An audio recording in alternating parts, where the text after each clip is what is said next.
March 1st, St. David's Day. My eyes are void with vision, I sing but I cannot speak. I hide in the vaporous caverns like a creature wild and weak. But forever my harps are tuned, and forever my songs are sung, and I answer my tyrants ever in an unknown tongue. When the blue men broke in the battle with the Roman or the Dane, in the cracks of my ghastly uplands they gathered like ghosts again. Some say I am still a Druid, some say my spirit shows Catholic, Puritan, pagan, but no man knows. Mother of gods, good witches, of all white mystery, whatever else I am seeking, I seek for thee.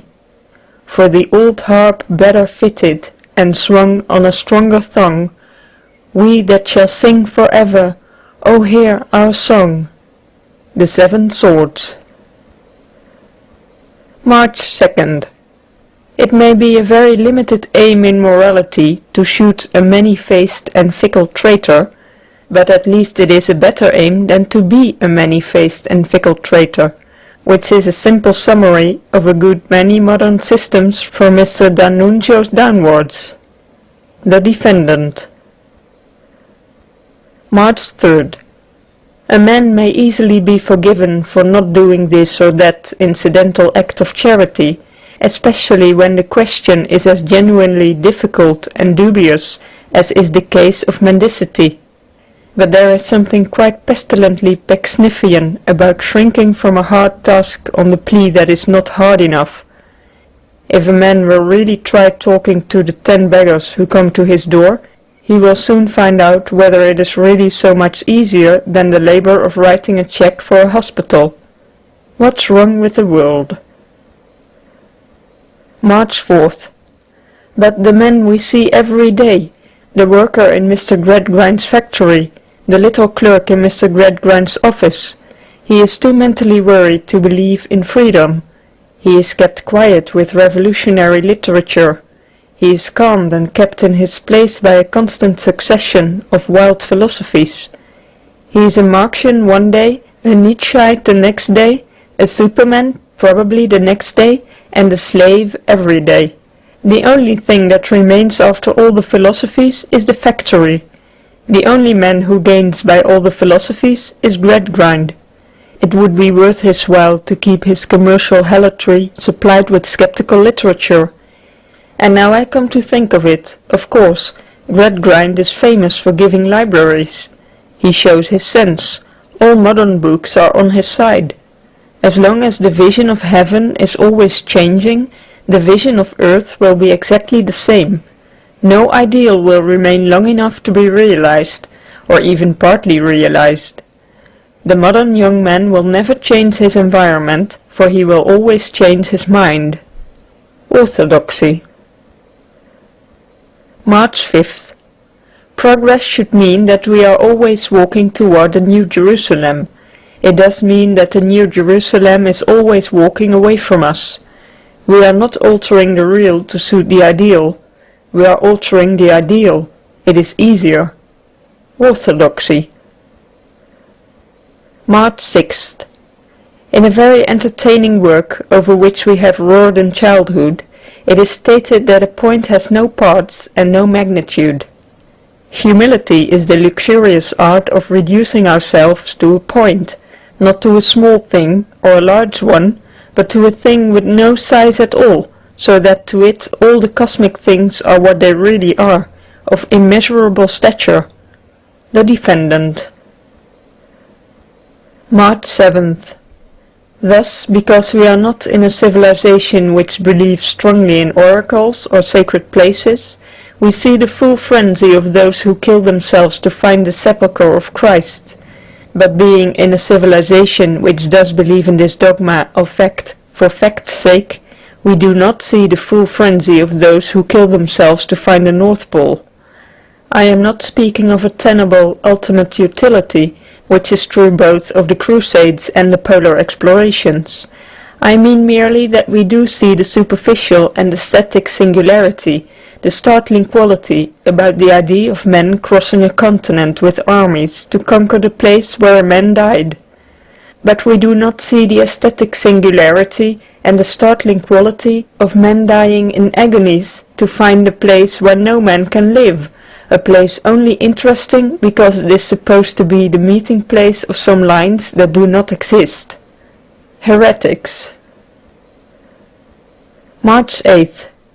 In one of his least convincing phrases, Nietzsche has said that just as the ape ultimately produced the man, so should we ultimately produce something higher than the man.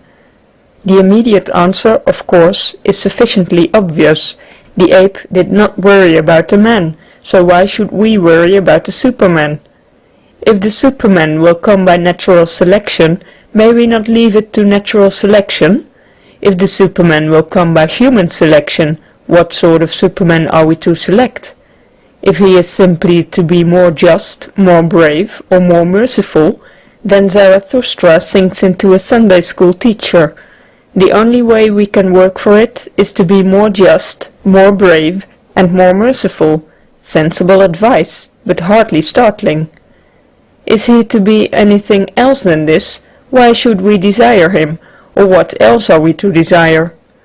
These questions have been many times asked of the Nietzscheites, and none of the Nietzscheites have ever attempted to answer them. George Bernard Shaw. March 9th. A man can be Christian to the end of the world for the simple reason that a man could have been an atheist from the beginning of it. The materialism of things is on the face of things. It does not require any science to find it out. A man who has lived and loved falls down dead, and the worms eat him. That is materialism, if you like. That is atheism, if you like. If mankind has believed in spite of that, it can believe in spite of anything. But why our human lot is made any more hopeless because we know the names of the worms who eat him, or the names of all the parts of him that they eat, is to a thoughtful mind somewhat difficult to discover. All things considered. March 10th. We should probably come considerably nearer to the true conception of things if we treated all grown-up persons of all titles and types with precisely that dark affection and dazed respect with which we treat the infantile limitations. A child has no difficulty in achieving the miracle of speech. Consequently, we find his blunders almost as marvelous as his accuracy. If we only adopted the same attitude toward premiers and chancellors of the exchequer, if we genially encouraged their stammering and delightful attempts at human speech, we should be in a far more wise and tolerant temper. The Defendant.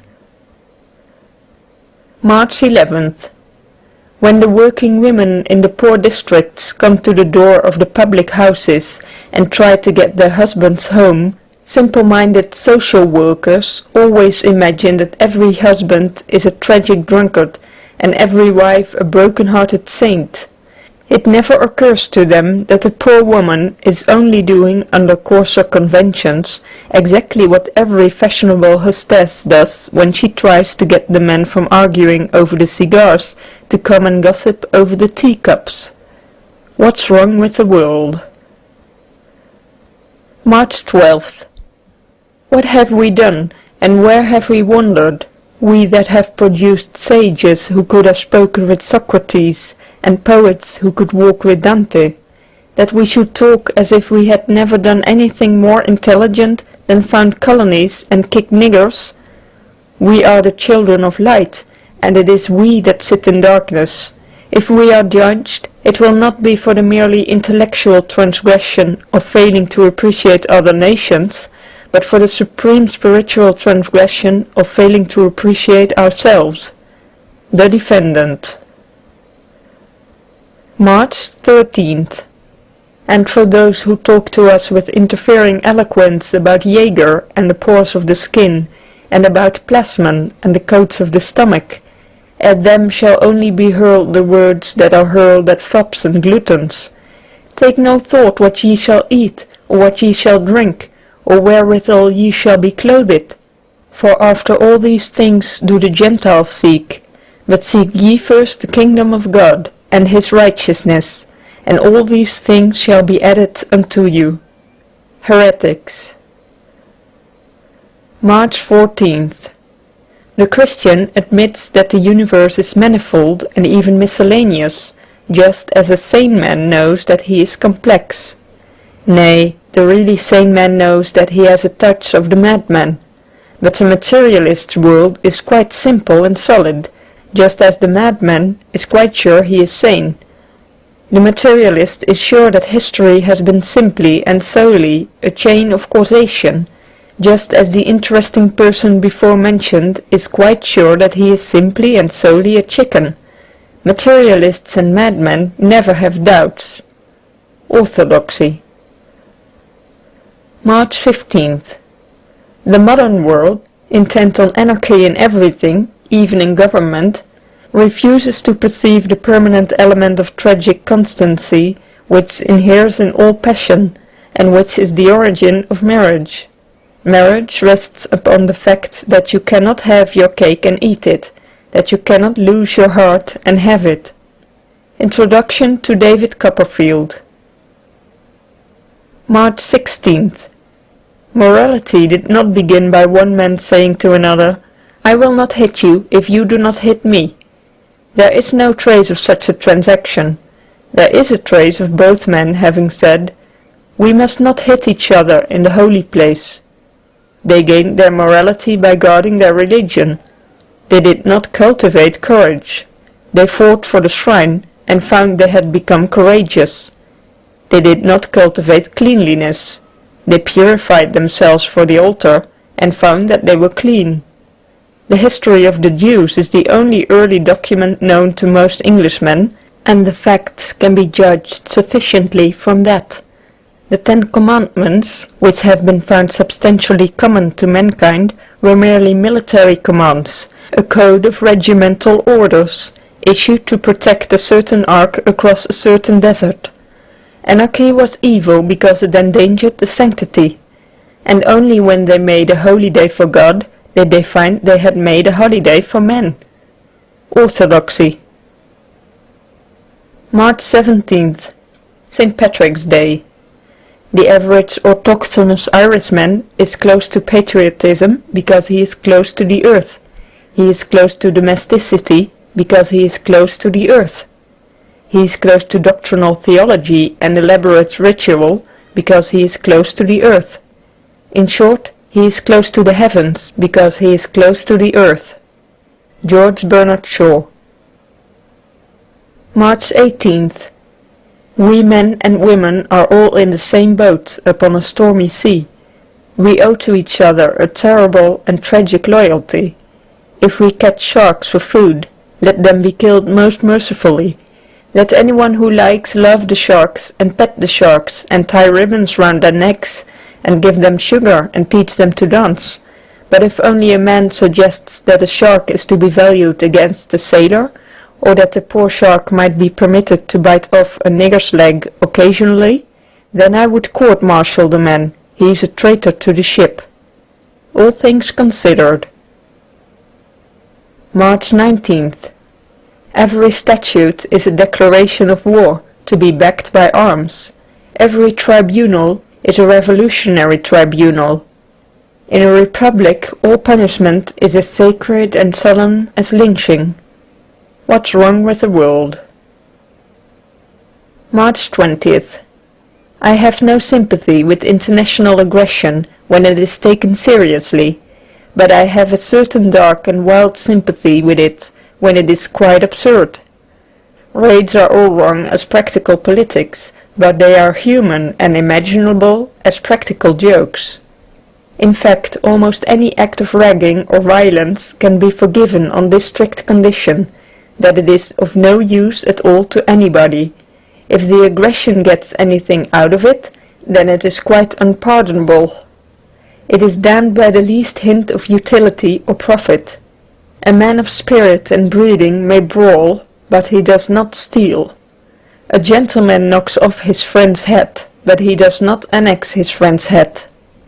All things considered. March 21st.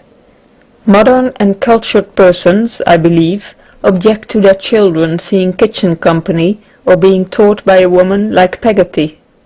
But surely it is more important to be educated in a sense of human dignity and equality than in anything else in the world.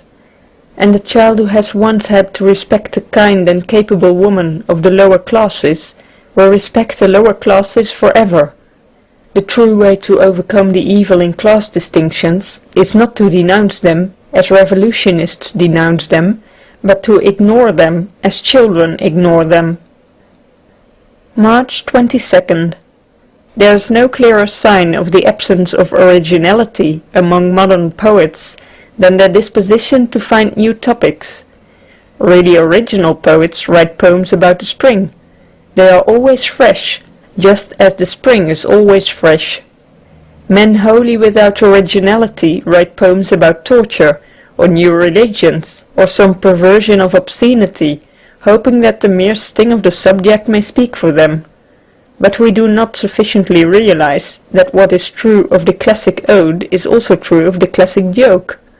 A true poet writes about the spring being beautiful, because after 1,000 springs, the spring really is beautiful. In the same way, the true humorist writes about a man sitting down on his hat, because the act of sitting down on one's own hat, however often and admirably performed, really is extremely funny. We must not dismiss a new poet because his poem is called To a Skylark, nor must we dismiss a humorist because his new farce is called My Mother-in-Law. He may really have splendid and inspiring things to say upon an eternal problem. The whole question is whether he has. Introduction to Sketches by Boz. March 23rd. Man is an exception, whatever else he is. If he is not the image of God, then he is a disease of the dust.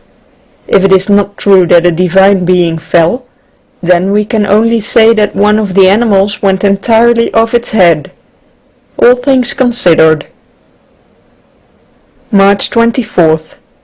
Social reformers have fired 100 shots against the public house, but never one against its really shameful character. The sign of decay is not in the public house, but in the private bar, or rather the row of 5 or 6 private bars, into each of which a respectable dipsomaniac can go in solitude, and by indulging his own half-witted sin violates his own half-witted morality.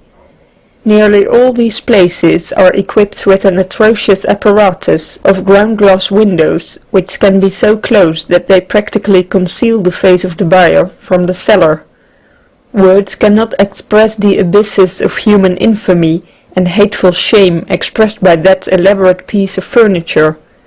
Whenever I go into a public house, which happens fairly often, I always carefully open all these apertures and then leave the place in every way refreshed. George Bernard Shaw. March 25th. Lady Day. Fearfully plain the flowers grew, like a child's book to read, or like a friend's face seen in a glass. He looked, and there Our Lady was. She stood and stroked the tall live grass, as a man strokes his steed. Her face was like a spoken word, when brave men speak and choose. The very colors of her coat were better than good news. The gates of heaven are tightly locked, we do not guard our gain. The heaviest hind may easily come silently and suddenly upon me in a lane. And any little maid that walks, in good thoughts apart, may break the guard of the 3 kings, and see the dear and dreadful things I hid within my heart. Ballad of Alfred. March 26th. It is one of the mean and morbid modern lies that physical courage is connected with cruelty. The Tolstoyan and Kiplingite are nowhere more at one than in maintaining this. They have, I believe, some small sectarian quarrel with each other, the one saying that courage must be abandoned because it is connected with cruelty, and the other maintaining that cruelty is charming because it is a part of courage. But it is all thank God, a lie. An energy and boldness of body may make a man stupid, or reckless, or dull, or drunk, or hungry, but it does not make him spiteful. What's wrong with the world? March 27th. For human beings, being children, have the childish wilfulness and the childish secrecy, and they never have from the beginning of the world done what the wise men have seen to be inevitable. The Napoleon of Notting Hill.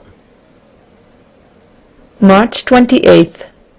Cruelty to animals is cruelty and a vile thing, but cruelty to men is not cruelty, it is treason. Tyranny over a man is not tyranny, it is rebellion, for man is royal. Now the practical weakness of the vast mass of modern pity for the poor and the oppressed is precisely that it is merely pity. The pity is pitiful, but not respectful. Men feel that the cruelty to the poor is a kind of cruelty to animals. They never feel that it is injustice to equals.